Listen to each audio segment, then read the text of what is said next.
Bonjour et bienvenue sur Couleur Papier. Nous nous retrouvons aujourd'hui pour un nouveau projet, toujours autour de ces fêtes de fin d'année. Alors, on entre dans une période qui est un petit peu délicate puisque les soldes de fin de série ont commencé hier, 1er décembre. Ce qui veut dire qu'il y a certains articles qui sont soldés. Donc c'est évidemment le moment d'en profiter. Mais pour moi, c'est très délicat de savoir quels articles vont toujours être disponibles au moment où je vous fais la vidéo. Donc je marche un petit peu dur sur des œufs, je vais essayer de faire des choix d'articles au maximum pour m'assurer que vous ayez toujours accès à ces articles pour pouvoir reproduire les projets que je vous propose. Et voilà, sachez qu'on est sur une période un peu délicate. Et donc, le projet que je vous propose aujourd'hui, c'est cette carte.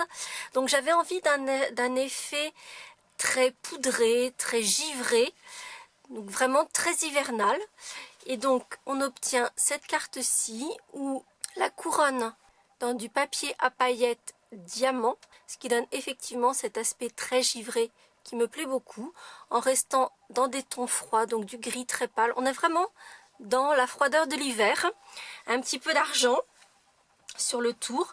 Ce que j'aime aussi, et puis sur les petits cœurs qui sont dans la couronne, ce que j'aime aussi beaucoup, c'est que le petit cadre argent qui se trouve autour de la carte, bien souvent on obtient ce genre d'effet en faisant ce qu'on appelle du matage, c'est-à-dire en superposant différentes couches de papier avec des couleurs différentes, etc. pour donner ces petits effets de filet sur l'extérieur. Ici, vous allez constater qu'il n'y a qu'une seule épaisseur de papier, donc la base et une épaisseur de papier par-dessus, c'est tout, il n'y en a pas davantage. Et ce petit effet, je vais vous montrer comment je l'ai obtenu, je trouve que c'est assez rigolo. Et donc, pour réaliser cette carte, il nous faudra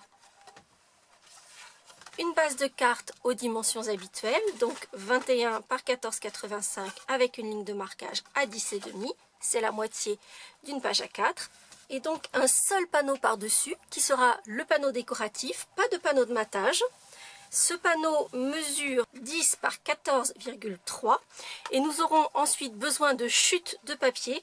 Alors vous en avez l'habitude, je vous propose toujours des couleurs alternatives sur le projet que je réalise avec vous. Il nous faudra des chutes de papier diamant resplendissant pour notre petite couronne, une chute du même gris ardoise bourgeoise pour notre petite bannière avec tous nos vœux. Et ici, j'ai choisi de la sortir avec du rose petite pirouette. C'est quelque chose que je trouve très doux, le rose et le gris, que j'aime vraiment beaucoup. Donc, je suis partie sur cette alternative au argent que j'avais utilisé ici. Première étape, nous allons faire cet effet de matage qui n'en est pas réellement et nous allons embosser ce panneau décoratif. Ici, j'avais utilisé le panneau effet planche de bois que j'aime beaucoup. Sur cette version, j'ai envie de quelque chose de très sobre et donc je vais partir simplement sur des gros poids. Pas plus que ça. Et pour faire mon effet de matage, je vais utiliser du washi tape. Alors, si vous me suivez, vous savez que c'est un outil que je n'utilise pas très souvent. C'est quelque chose qui n'intervient qu'assez rarement sur mes projets. Je vous avais cependant montré la gamme de Noël que j'aimais beaucoup avec ces effets métallisés. Et donc on a ces deux tout petits en or et argent. C'est ce tout petit washi tape argent que j'ai utilisé pour poser sur le pourtour de ma carte. Et ici, j'en utilise un washi tape d'un autre lot. Donc on a plusieurs lots par couleur. Donc là je suis dans les roses violets, vous savez que ce sont mes couleurs. Et j'ai beaucoup hésité entre le figue fraîche et le rose poudré. Mais finalement je vais partir sur le rose poudré qui donne plus cet effet hivernal, je trouve. Et en fait, dans un premier temps, je vais simplement coller du washi tape sur les pourtours de mon panneau décoratif. Et je le colle évidemment bien au bord de mon panneau.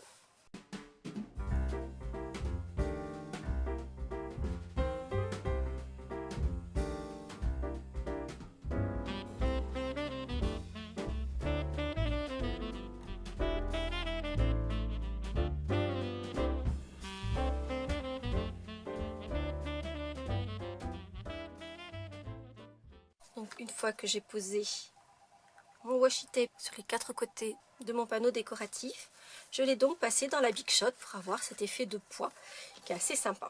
Nous allons ensuite procéder à la partie décorative et à la réalisation donc de ma couronne, qui est vraiment le point focal de ma carte. Pour réaliser cette couronne, il me faut d'abord un cercle évidé. Et pour cela, en fait, je vais utiliser 2 perforatrices. Vous pouvez tout à fait le faire avec des dies également.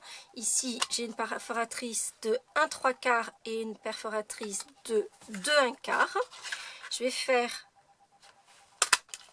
une première perforation avec la perforatrice la plus petite. Puis, je vais perforer autour de cette première perforation et n'obtenir donc plus qu'une petite rondelle comme celle-ci. J'ai ensuite découpé des petites branches de pin à l'aide de mon set de dies prêt pour Noël. Et donc vous voyez, on a ces 3 petites branches de pin, ce qui me permet d'en faire 3 à la fois, ce qui est quand même pas négligeable, puisqu'en fait, il m'en a fallu 36 pour faire cette couronne-ci. Alors, je vous ai épargné la découpe des 36 petites branches. Je les ai faites en amont et j'ai préparé le travail, donc j'ai découpé toutes mes petites branches.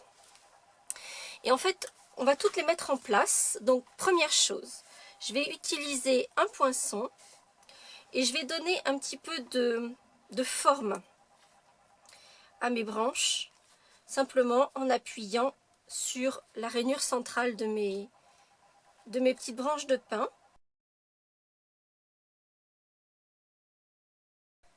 Simplement pour que ma couronne ne soit pas toute plate, qu'elle ait un petit peu de relief. Ensuite, je vais utiliser mes petits mini glue dots et je vais commencer par la partie qui se trouve en fait sous le nœud. Et je vais placer 2 petites branches en vis-à-vis.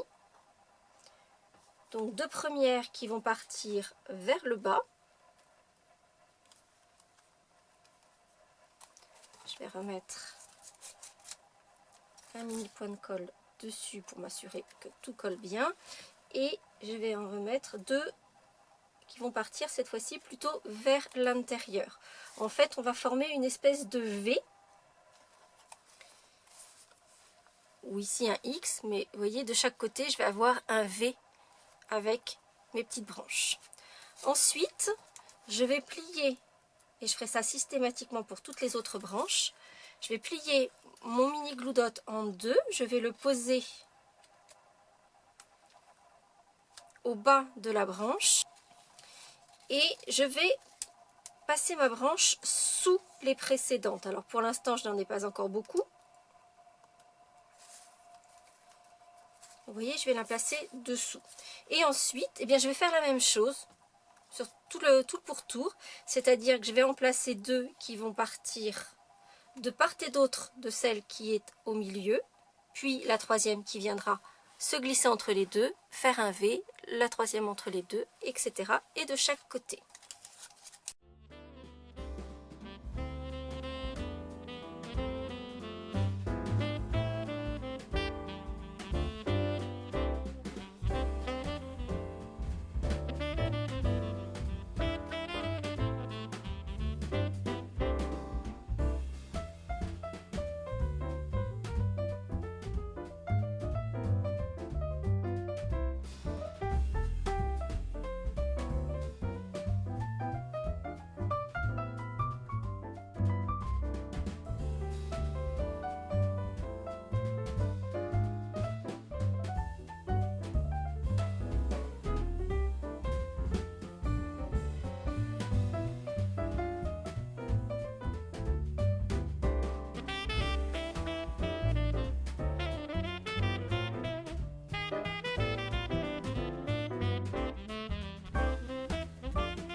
Et voici ma petite couronne de branches de pin, toutes de diamants vêtus, qui est constituée de petites précisions supplémentaires.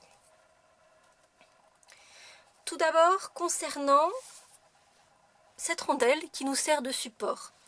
Important, découpez-la dans le même coloris que le fond de votre carte. Ainsi, même s'il s'aperçoit un tout petit peu entre les branches de votre couronne, posé sur le panneau décoratif de fond, ça ne se verra pas. Seconde petite chose, pour découper toutes vos petites branches, comme vous le savez probablement puisque je vous l'ai déjà dit, les papiers métallisés ou les papiers à paillettes, comme c'est le cas ici, ont une espèce de petit revêtement plastique au dos. Donc pour découper ce papier à paillettes, pour découper toutes ces petites branches, je vous recommande de placer vos matrices sur le dos de votre papier. Donc ne pas placer le côté paillettes sur le dessus, mais le placer côté dos. Posez vos matrices de découpe sur le dos du papier et vous allez voir que ça se découpe tout seul. Nous allons ensuite poser un joli petit nœud et mettre tous ces petits cœurs. Alors, pour la découpe de mes petits cœurs, j'ai utilisé une perforatrice qui n'est plus au catalogue, qui ressemblait à ceci, ce qui me permet de découper tout un ensemble de petits cœurs très facilement. Donc si vous l'avez encore dans vos tiroirs, vous n'hésitez pas, vous pouvez aller la chercher. Et elle existe également en version petite étoile, ça serait très joli aussi. Cependant, il y a plein d'endroits où on peut trouver des petits cœurs. Si vous avez par exemple notre perforatrice avec le petit bonhomme pain d'épices, vous avez un petit cœur ici que vous allez pouvoir aller chercher. Si vous avez la perforatrice chouette en kit, qui elle aussi n'est plus disponible, là encore vous avez un petit cœur qui est disponible. Donc vous avez des tout petits cœurs. Je vous mettrai dans la liste des courses l'emporte-pièce de Noël puisque celui-ci est encore disponible. Mais allez regarder dans vos tiroirs. On arrive souvent à trouver des tout petits cœurs. Donc moi j'ai utilisé celle qui me permettait d'en faire tout d'un coup. C'est ce que j'ai utilisé ici avec du papier argent. Pour cette version-ci, j'ai donc découpé mes petits cœurs dans du papier petite pirouette.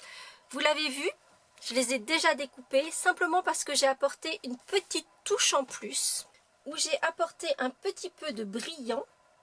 Donc je les ai fait juste avant la vidéo pour qu'ils aient le temps de sécher, mais je vais vous montrer comment j'ai fait. Donc vous voyez qu'il y a un aspect un peu brillant, glossy sur mes petits cœurs. Dans la mesure où ici j'avais utilisé un papier métallisé, je voulais apporter une petite touche en plus que simplement le petit cœur de couleur. Et donc pour cela, j'ai simplement ajouté sur mes petits cœurs une petite touche de notre colle de précision. Et je vais vous montrer comment j'ai fait ça. Alors très simplement, et je vais donc vous voyez quand la première goutte qui sort, et bien souvent il y a des petites bulles d'air. Je ne sais pas si vous arrivez à la voir, mais effectivement j'ai une petite bulle d'air ici. Donc je vais enlever cette petite bulle d'air en dehors de la forme à laquelle je veux donner cet aspect émaillé. Et je vais ensuite recouvrir ma forme de notre colle de précision.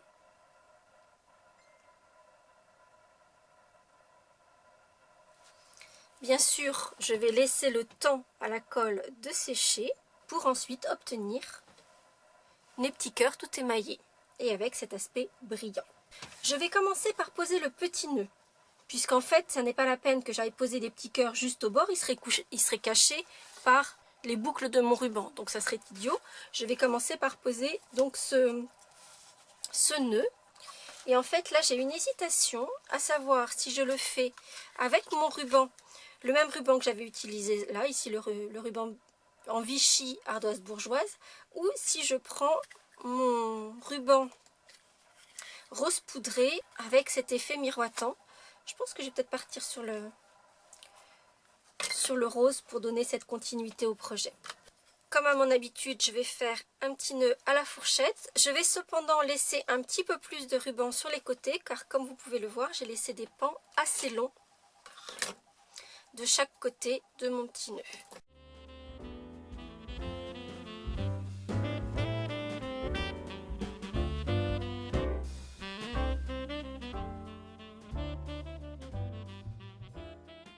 Je vais ensuite fixer mon petit nœud à sa place, donc au bas de la couronne. En revanche, je pense que ça pourrait fonctionner avec des mini points de colle. Cependant, entre l'épaisseur du ruban, le fait que ma couronne, avec tous ces effets de petites branches, plus l'aspect pailleté, je préfère le coller avec mon pistolet à colle. Je prends moins de risques et je m'assure que ça restera bien en place. Il me reste ensuite à positionner mes petits cœurs au creux des branches. Et là encore, je vais utiliser mes mini points de colle. Parfois même, je vais les couper en deux quand il y en a des plus petits, pour pouvoir mettre, parce que vous voyez, des tout petits cœurs comme ceci. Je ne mets qu'un demi mini point de colle. Et même pour les plus grands, en fait, je les replie l'un sur l'autre. C'est-à-dire que j'en fais quasiment une petite boule. Là, je le plie en 4. Pour ensuite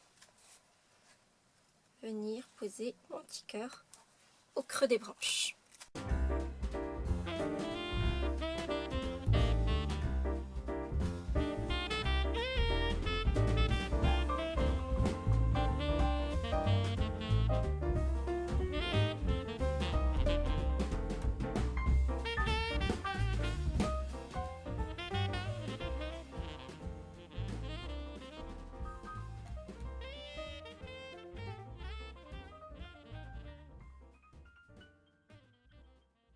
Et voici ma petite couronne de pin, cette fois-ci avec son joli nœud et tous ces petits cœurs roses émaillés entrelacés dans les branches de pin. Je trouve que ça fait quelque chose de vraiment mignon.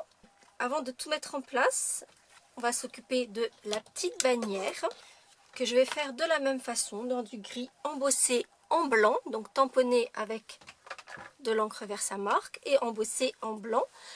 Alors ce petit message, tous nos vœux, vient de ce set de tampons, Hurrah pour Noël. Et en fait c'est un tampon qui est un peu plus complet. Et en fait c'est celui-ci. Il y a ces espèces de rayons au-dessus et en fait en dessous il y a marqué en cette saison. Et moi je n'ai gardé que le tous nos vœux, ce qui veut dire que je vais tamponner l'intégralité de mon tampon, je vais recouvrir l'intégralité de poudre à embosser. En revanche ce que je vais faire c'est que je vais prendre un pinceau et puis je vais grosso modo enlever les parties que je ne vais pas garder et ensuite je vais simplement couper au ciseau juste autour de cette petite bannière.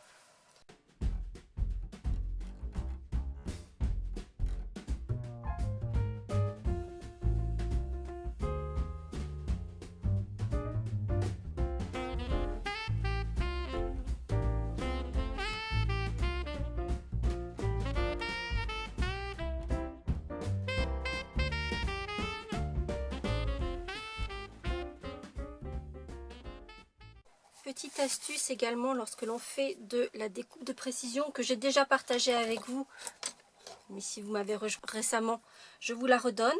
Quand on fait de la découpe de précision comme ça autour d'un motif, encore que celui-ci soit relativement simple, ce ne sont pas les ciseaux que l'on va déplacer, mais le papier que l'on va déplacer autour des ciseaux. Et on arrive à faire des découpes bien plus précises comme cela. Comme je l'ai fait sur mon prototype, j'ai donné une petite forme à ma bannière, ce qui veut dire que je vais donner un peu d'arrondi d'un côté sur ma bannière, un petit arrondi de l'autre côté, sur l'autre extrémité, et puis je vais ramener les extrémités du ruban encore de l'autre côté. Donc vous voyez, pour obtenir vraiment une forme comme si elle était dans le vent. Et puis je n'ai plus qu'à mettre tout en place, donc placer ma couronne. Pour que les pans de mon ruban tiennent bien, je vais juste mettre 2 petits mini glue dots sous les pans du ruban, comme ça ils ne bougent plus. Pour ma petite bannière avec tous mes vœux, je vais utiliser des mini dimensional et je vais les placer uniquement sur les parties les plus hautes pour que ça garde cet aspect que je viens de lui donner. Donc juste sous ce petit pan de ruban ici et dans le creux qui se trouve ici, pour ensuite le placer au milieu sous les pans du ruban. Et derrière, il n'y aura plus qu'à mettre de la colle et poser le panneau décoratif sur son support de carte. Par ailleurs, pour la petite touche de finition, j'ai ajouté un petit point de piqûre tout autour à l'intérieur de ma carte.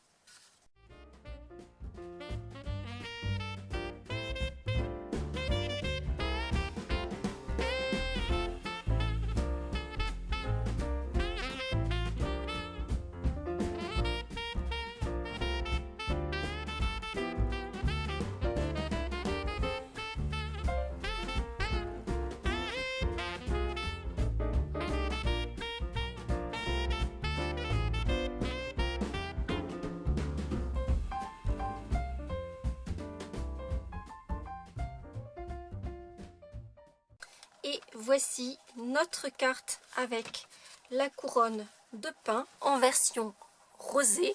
Alors, le petit bémol, c'est que le washi tape que j'ai utilisé, comme vous le voyez, est à rayures. Et en fait, ce sont des rayures transparentes. Donc, c'est rose et transparent, ce qui laisse apparaître la couleur du papier qui se trouve dessous. Mais du coup, il ressort nettement moins que ne peut le ressortir le washi tape argent que j'ai utilisé sur cette version-ci. Donc si je devais recommencer, peut-être que je ferai un vrai matage pour la version rose, que je trouve très jolie, mais qui je trouve ne ressort pas complètement assez sur la bordure extérieure du fait que le washi tape n'est pas complètement opaque, contrairement à l'argenté. Et vous, qu'en pensez-vous?